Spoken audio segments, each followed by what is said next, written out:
Excellences, Messieurs les anciens présidents, anciens premiers ministres, chers amis Jean-Paul Carteron et distingués invités, Mesdames, Messieurs les ministres, c'est toujours difficile de parler en dernier, je pense que tout a été dit et en même temps essayer d'être très bref.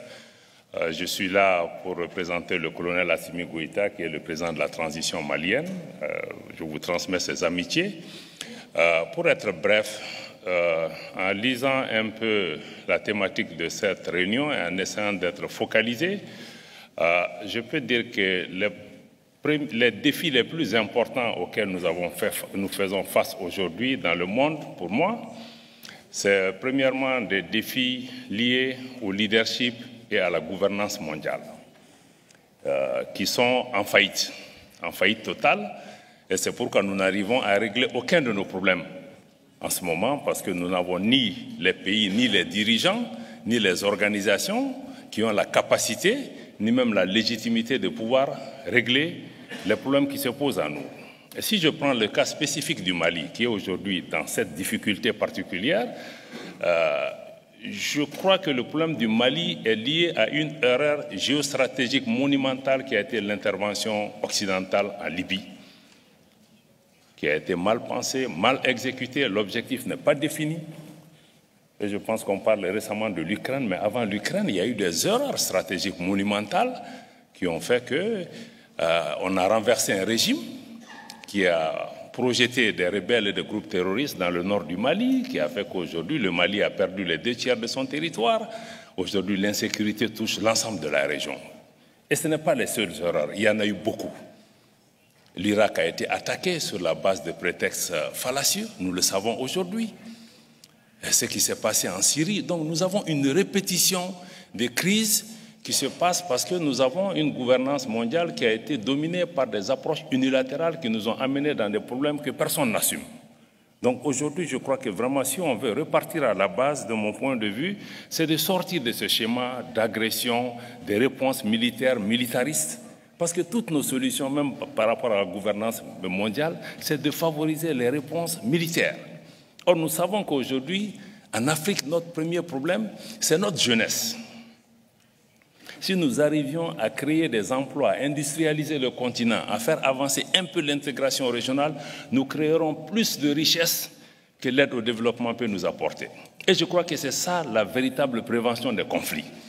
Si nous occupons nos jeunes, nous n'aurons pas à faire face à ces groupes terroristes aujourd'hui, parce qu'ils n'auront pas de sources pour pouvoir recruter les uns et les autres. Donc je crois qu'il faut sortir de cette approche, il faut que nous puissions bâtir, et je crois que le président Boni en a parlé, il faut que nous revoyions tout notre logiciel par rapport vraiment à la façon dont nous traitons entre nous. C'est la faillite de la diplomatie mondiale, parce qu'on ne dialogue plus, on ne se parle plus, on se rend compte que l'Occident même est devenu une minorité dans le monde.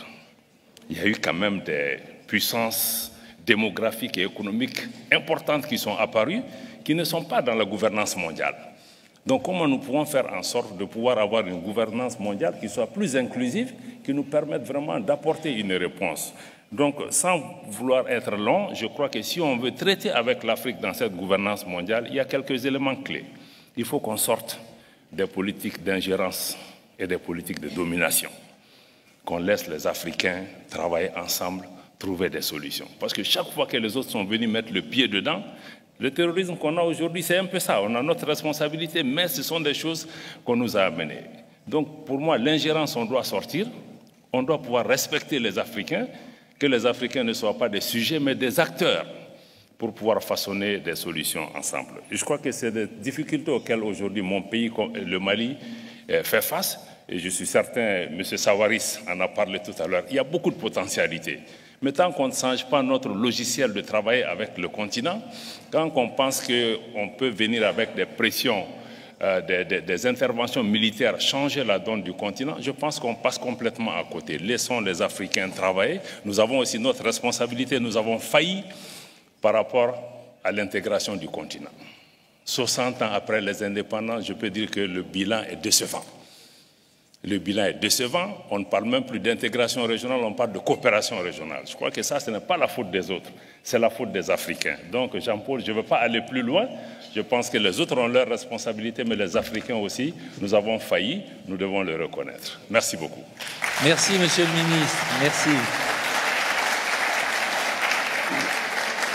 Je voudrais attirer votre attention sur une importante séance qui a lieu après le déjeuner sur le Sahel.